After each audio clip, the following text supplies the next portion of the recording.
Mill certs are used in McWane Ductil's manufacturing process to create a complete and verifiable affidavit of compliance. Mill certs provide a history for any particular pipe manufactured by one of 3 McWane Ductil facilities. The process begins when a series of treated iron samples are tested to ensure the metal chemistry in each is within the required range. Ladle information and times are sequentially recorded, setting up the foundation to a quality cast product.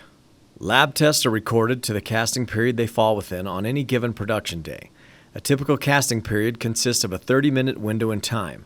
Casting periods can be adjusted as needed or requested by a purchaser or other agency. Testing within any casting period is performed often and random enough to ensure compliance of all pipes in that period to all applicable standards.